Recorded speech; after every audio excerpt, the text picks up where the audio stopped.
Je voulais juste faire un petit rappel de la parole de Dieu en ce qui concerne l'Église de Jésus.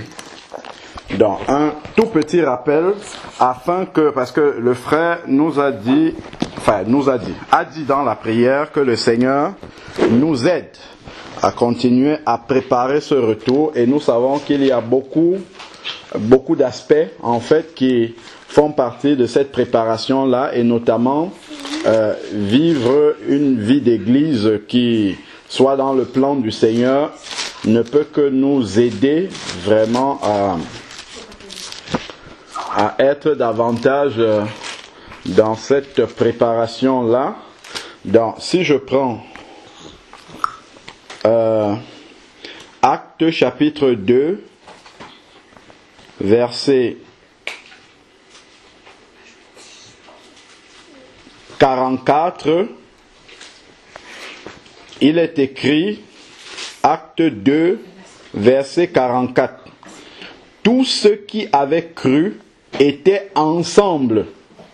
Ils étaient physiquement ensemble et avaient tout en commun. Donc, ils vendaient leurs biens et leurs possessions et ils en partageaient le produit entre tous, selon les besoins de chacun. Donc, chaque jour, avec persévérance, ils étaient au temple. Donc, au début, d'un commun accord, ils rompaient le pain. Donc, ils s'entendaient d'un commun accord. Ils ne le faisaient pas comme ça, un décide, on va rompre le pain. Non, d'un commun accord, ils rompaient le pain dans les maisons et prenaient leur nourriture avec simplicité de cœur. Alors là, maintenant, ils louaient Dieu et obtenaient la faveur de tout le peuple. Et le Seigneur ajoutait chaque jour à l'église ceux qui étaient sauvés. Donc on voit comment la parole de Dieu grandissait au milieu des disciples.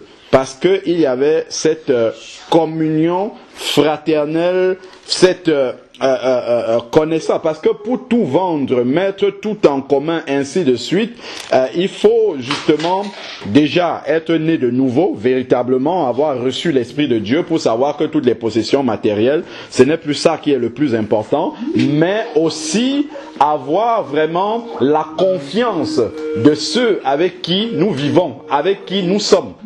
Pour avoir cette confiance-là, il faut une communauté de vie.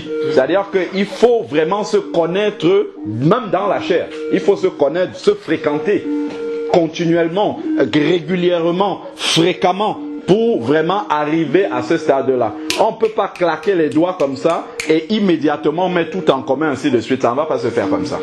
Même si nous avons l'Esprit de Dieu, nous sommes toujours confrontés au monde qui est là, et qui a sa façon de penser, qui nous influence. Donc, forcément, ce n'est que là, on voit comment eux, ils sont arrivés à vaincre ça. C'est dans la vie en commun, en communauté, dans cette association, dans cette symbiose, où ils se voyaient tous les jours. Le Seigneur travaillait en chacun. Le fait de voir frère Nicanor chaque jour, j'apprends à le connaître. Un peu comme ceux qui sont mariés, vous voyez chaque jour, vous connaissez, vous savez comment dans telle situation la personne va réagir. En allant à la maison, je sais qu'en annonçant telle nouvelle à ma femme, je sais déjà comment elle va réagir. Pourquoi? Parce que je la connais tous les jours. Mais moi, mon frère que je vois seulement le dimanche matin ou bien que j'appelle de temps en temps, bon, j'ai quelque chose à lui annoncer. La réaction qu'il aura sera une surprise pour moi. Ainsi de suite. Et là, ça peut me faire avoir une idée ou une impression de mon frère qui n'est peut-être pas la bonne. Parce qu'il a réagi d'une certaine manière devant une certaine circonstance. Mais au fur et à mesure, je vais peut-être apprendre que, tiens, le frère là, bon, c'est comme ça qu'il réagit, il est comme ça. C'est pas, il est rempli d'amour. Mais il a peut-être une façon de réagir qui, à première vue, peut me frustrer, mais en réalité, c'est pas que il n'a pas de l'amour pour moi. Ainsi de suite, donc on apprend à se connaître comme ça. Mais il faut cette communion physique, il faut cette vie d'église concrète, pratique. Après, je vais donner des exemples. Alors, prenons maintenant Acte 4. Toujours dans la suite de ce que nous sommes en train de dire. Verset 32, Acte 4, verset 32, il est dit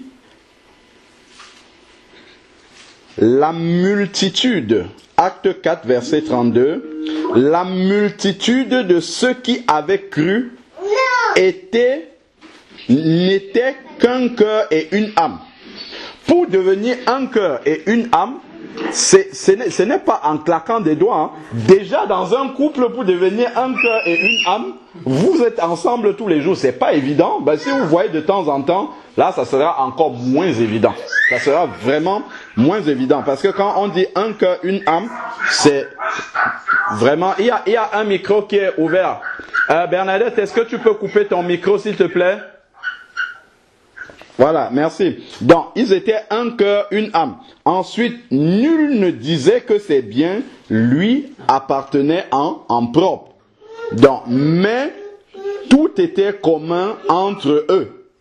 Donc, on voit que ici, là, il n'y a même pas un moment où il y a une assise où on dit, bon, on va décider maintenant, on va mettre tout en commun. Ça s'est fait naturellement. C'est venu spontanément comme ça, poussé par le Saint-Esprit. Parce que tellement ils étaient centrés sur la même chose. Ensemble, ils regardaient tous le même objectif. Nous nous sommes détournés de nos idoles pour servir le seul Dieu véritable et vrai. Nous avons la même aspiration de retrouver le Seigneur dans les airs plus tard, ainsi de suite, et amener les âmes à Christ aussi, hein, qui sont autour de nous. Tout ça, le fait d'être tous les jours dans la prière, on a dit, ils étaient tous les jours dans le temple, donc tout le temps en train de prier ensemble, forcément, Dieu les rapprochait, les fortifiait, leur donnait la même pensée, parce que la Bible dit, c'est dans Philippiens 2, ayez les mêmes pensées. Les uns, pour avoir les mêmes pensées, ça, honnêtement, il faut vraiment apprendre à connaître l'autre dans l'esprit en profondeur, pour arriver à ce stade-là. Et ça, le fait d'être constamment ensemble, de vivre des circonstances pratiques de la vie. Parce que là, c'est le culte, mais c'est pas une circonstance vraiment pratique. C'est quand nous sommes, je sais pas, en train de faire les courses ensemble, en train de causer ensemble dans la rue, en train d'aider un frère, une sœur, en train de faire la cuisine ensemble, ainsi de suite. C'est là que tout ça se tisse. Ça se tisse vraiment concrètement, et il y a des choses qui naissent. Et aussi, c'est un témoignage pour les autres, pour ceux qui nous voient vivre. Ils se disent que, là, vraiment, ceux-là, ils ont quelque chose de différent.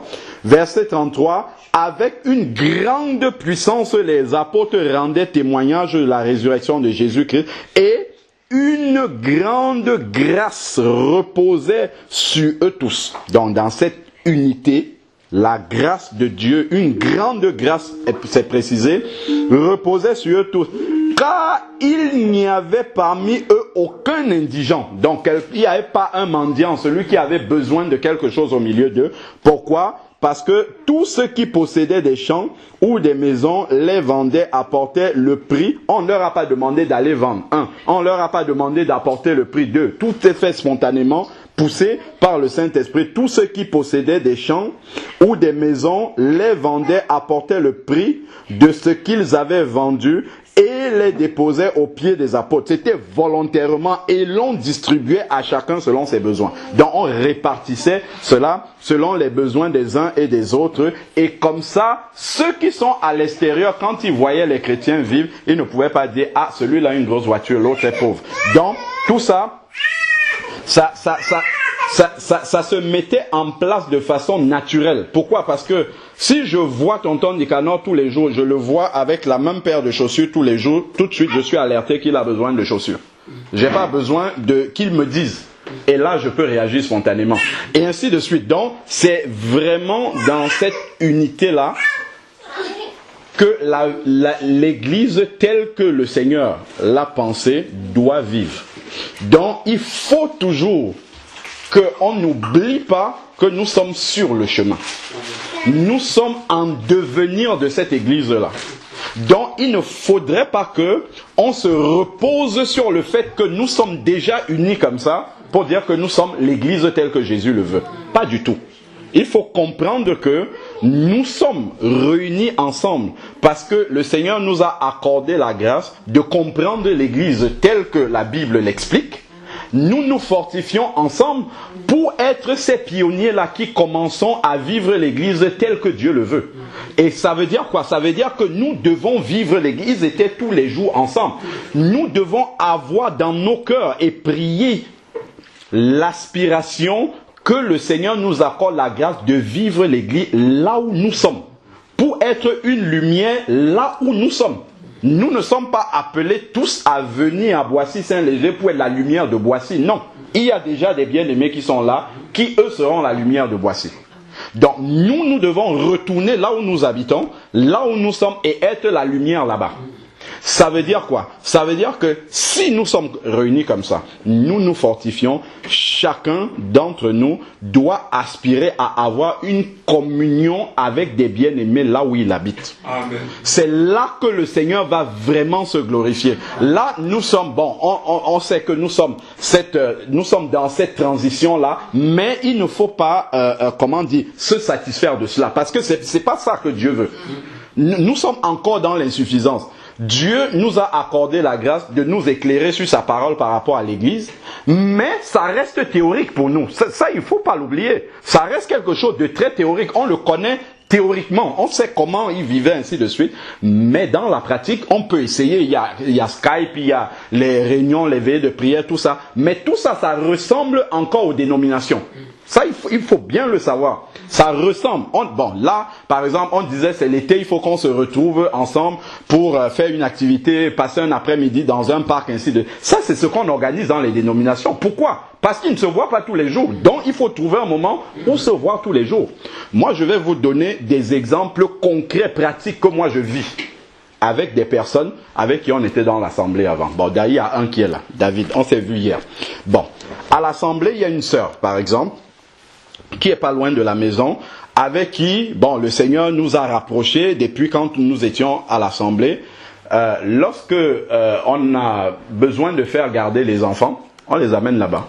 Souvent, si on sort, si on doit rentrer tard, les enfants passent la nuit là-bas. Les enfants se connaissent entre eux. La sœur, je sais pas, un jour elle a fait du poisson frit. Frère Alain, est-ce que tu peux passer prendre du poisson? J'arrive là-bas, ah j'ai mal aux pieds, hop, on prie ensemble, ainsi de suite. C'est vraiment... Et il n'y a pas de programme, on ne fait pas de programme pour ça. On arrive là-bas, ah, il y a 2 personnes qui sont venues, parce qu'elle fait de la couture. Il y a 2 personnes qui sont venues lui laisser des vêtements à coudre, qui sont des catholiques. Elle est en train de leur parler de Jésus. Je mets aussi, j'ouvre la Bible, je commence à expliquer ainsi de suite. Ce sont des choses qui se font spontanément comme ça et qui nous rapprochent véritablement. Donc quand elle a un souci, elle a quelque chose, tout de suite elle sait que je peux m'ouvrir, je peux parler parce que je les connais bien, je sais comment ils vivent. Sa fille vient à la maison, on fait des cours particuliers ainsi de suite. C'est vraiment des choses spontanées. Pendant des fois, Raphaëla va sortir, elle veut voir les enfants, on va s'arrêter là-bas pour voir les enfants, elle a fait à manger, on mange ensemble.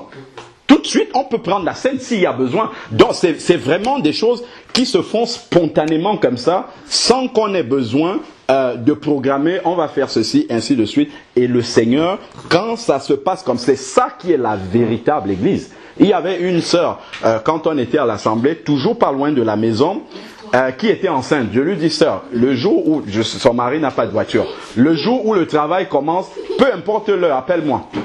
Un jour à 2h du matin, le téléphone sonne. J'étais vraiment très fatigué. C'est Linda qui a entendu le téléphone. Elle me réveille. Ah voilà, c'est la sœur qui appelle. J'arrive là-bas, je prends la sœur, je prends son mari. On va à l'hôpital. Le lendemain, j'étais un peu fatigué au travail parce que j'avais passé la nuit dans la voiture à attendre que la sœur, la bonne nouvelle, que la sœur accouche et tout. Et il y a un collègue de service, un ancien catholique, qui me dit, tu as l'air fatigué, Alain Patrick et tout. Je lui dis, oui, cette nuit, j'étais à l'hôpital parce que il sait que je suis chrétien, pour accompagner une sœur à la maternité. Il était agréablement surpris. Il dit, c'est ça que j'attendais de l'église catholique, mais je n'ai jamais vu ça. Cette unité-là, cette vie, ce soutien-là, les uns les autres, ainsi de suite. C'est vendredi, il y a peut-être 2 semaines, et j'étais à la maison. Quand le frère a eu ses résultats de l'examen, il m'appelle, je lui dis, je suis à la maison. 15 minutes après, il était là. On était déjà en train de rendre grâce ensemble. Il n'a pas besoin de traverser la A86 pour arriver de l'autre côté là-bas, pour qu'on ait cette communion-là, pour rendre grâce au Seigneur ensemble de l'exaucement d'une prière que nous avons élevée ensemble. Ça s'est fait comme ça tout de suite. Les instants d'après, il était là. Entre-temps, on a un autre frère avec qui on évangélisait souvent. qui a sa maman qui était malade. Je lui demande, mais la maman, est-ce qu'elle a eu un AVC? Quelles sont ses nouvelles? Est-ce que ça va mieux? Il me dit, oui, justement, elle doit même sortir de l'hôpital aujourd'hui. Mais le frère a un problème, il n'y a personne pour aller prendre la maman. Je dis, mais dans ce cas, appelle-le. Appelle-le, il vient. Il arrive, on est ensemble pour aller chercher la maman à l'hôpital. Voilà la vraie vie de l'église. Il n'y a pas que on va programmer le temps d'arriver. Bon, je vais traverser la ville pour aller de l'autre côté pour aller prendre la maman. Non, ça ne peut pas se faire comme ça. Donc, la maman ne m'attendait pas. Hop, elle me voit arriver, elle ne me connaît même pas. Je crois qu'elle ne me connaît pas. Mais tout de suite, déjà, le fait de voir cet amour fraternel-là, que son fils a des frères avec qui peuvent spontanément comme ça, qui n'était pas prévu, parce que c'est son cousin, à la base, qui devait aller chercher la maman. Donc, quelqu'un qui est, comment dire, que la maman connaît bien, ainsi de suite. Mais le cousin était pris, il ne pouvait pas le faire. Et voilà un frère en Christ qui vient le faire. Tout de suite, on peut parler à la maman. La maman peut être touchée vraiment de voir cet amour-là de quelqu'un qui arrive comme ça spontanément. Mais si j'étais loin, même si j'ai la volonté de le faire, je ne peux pas le faire. Le temps d'arriver, ainsi de suite, les bouchons, ainsi de suite. Donc, il faut vraiment comprendre la volonté de Dieu et aspirer à vivre cela. Et pour vivre ce, parce qu'on peut connaître la théorie sans vivre la réalité. Moi, la réalité, je ne la vis pas avec vous ici, je la vis avec d'autres personnes. Avec d'autres personnes, mais qui, elles, sont près de chez moi, comme lui ou bien d'autres personnes qui sont à côté de chez moi. Donc, avec eux, on peut réellement avoir cette vie-là qui a de l'impact là où nous vivons. Là où les... tu un peu... Ah oui, le sel manque. Ah, ça tel. Est-ce que tu as du sel là-bas? Oui, d'accord, ok. Hop, je dois sortir, les enfants sont seuls. Est-ce que tu peux venir garder ça se fait en fraction de seconde. Et c'est ça, vraiment... que le Seigneur attend de l'Église. Et il ne faut pas qu'on oublie cela. Parce qu'on peut s'oublier là. Dans ce qu'on fait là, on peut s'oublier. Et ça va faire le système et la vie d'une dénomination en miniature. Même si on n'a pas la manière de faire le culte pareil, ainsi de suite. Mais ces habitudes-là vont revenir. Le fait de persévérer là-dedans longtemps, encore comme ça, ces habitudes-là vont rester. Alors que ça doit partir. Ça doit... Bon, on parlait, le frère demandait comment on s'est organisé pour le frère Charles. Donc, en passant, je crois, le frère, tu lui as donné l'enveloppe. Jeudi, l'enveloppe a été donnée au frère Charles. Je suis sûr qu'ici, il y a beaucoup qui voulaient contribuer, mais vous n'êtes pas physiquement présents. L'enveloppe est déjà partie. Ceux qui étaient là ont réagi, mais les autres sont loin. Comment on fait? Vous voyez que vraiment, pratiquement, il va y avoir des problèmes. Ça ne pourrait pas marcher comme la Bible le demande. Donc, on ne peut être ensemble que pour se remplir, se fortifier et que chacun prie pour avoir cette communion-là, là où il est. C'est là que le Seigneur l'attend. Donc, n'oublions pas que c'est ça la volonté de Dieu. Si nous disons que nous voulons marcher dans la volonté de Dieu, il faut que nous allions jusqu'au bout de cette volonté-là. Et si le Seigneur nous a éclairés, nous sommes les premiers. Donc c'est par nous, parce que partout où nous sommes, je suis sûr, il y a des églises, bâtiments et des dénominations là-bas. Partout, des lieux de prière, il y en a plein. Maintenant, il faut que ceux qui sont là-bas sortent pour avoir cette communion-là avec nous, ou même s'ils sont même encore là-bas dedans, que nous ayons une communion avec eux.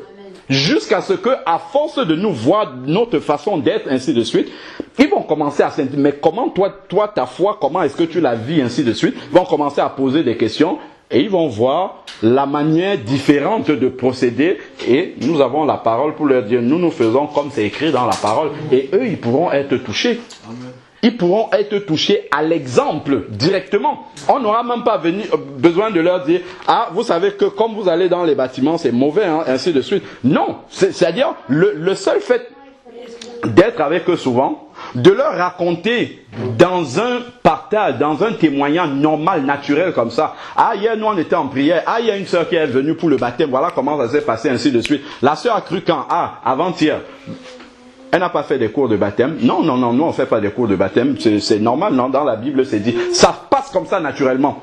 Tout de suite, la personne, ah bon, c'est comme ça. Mais chez nous, les gens font 6 mois, 1 an, ainsi de suite pour se préparer. Ah, voilà déjà une vérité qui est passée. Sans avoir eu besoin de faire le bras de fer avec la personne et de lui dire non, non, non, vous êtes dans l'erreur, nous sommes dans la vérité. Simplement comme ça. Voilà comment on peut avoir de l'influence, de l'impact sur ceux qui n'ont pas reçu cette vérité-là.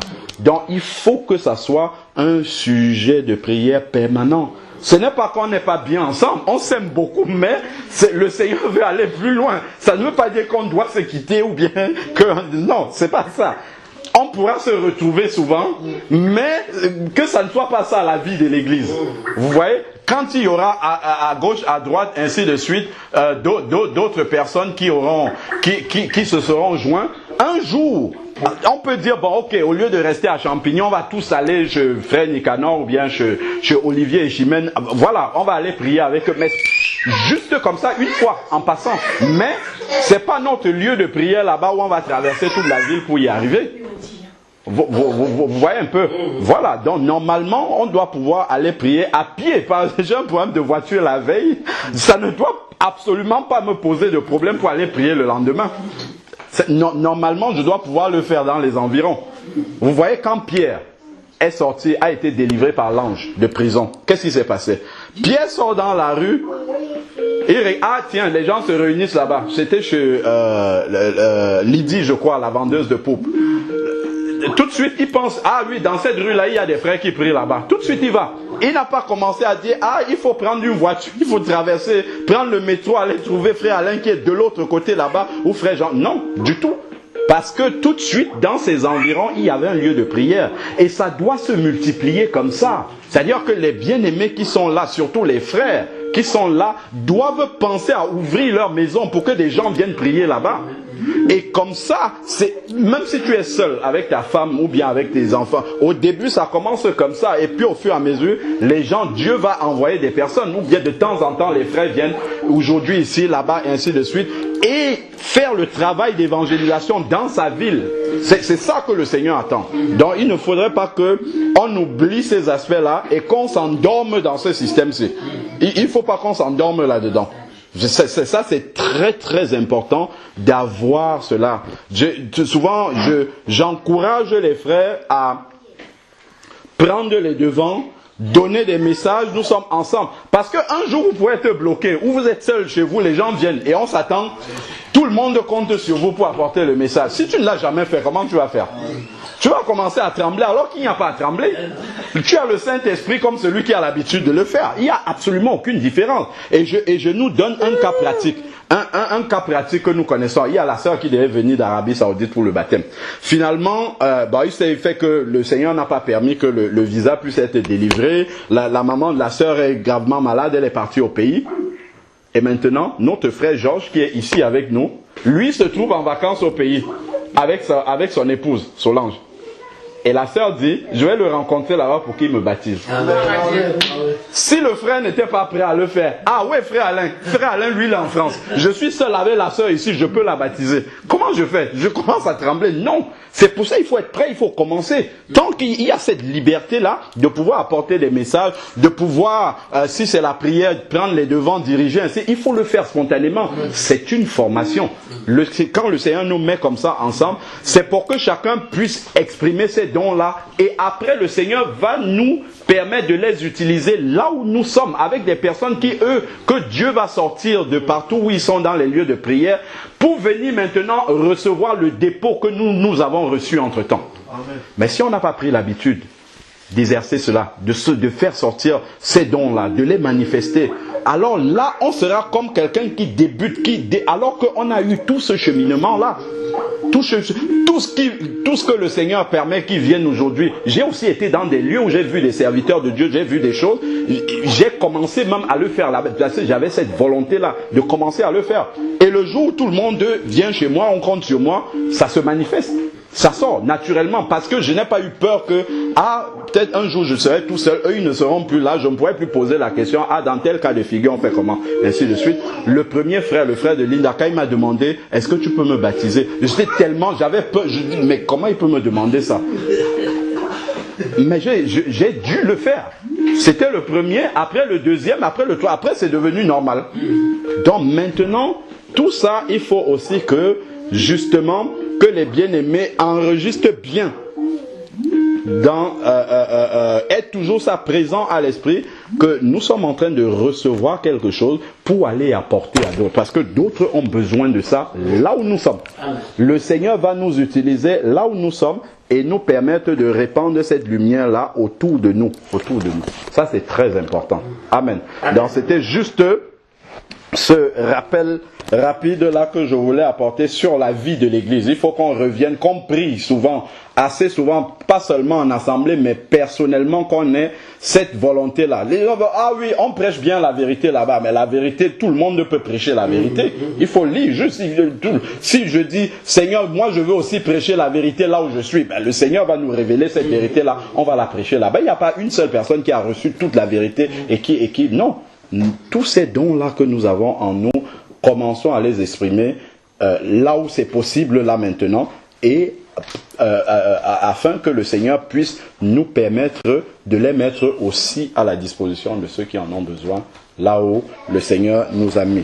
Amen. Comme ça, le Seigneur pourra pleinement nous utiliser là où nous sommes. Regardez par exemple, souvent on se réunit pour faire la prière.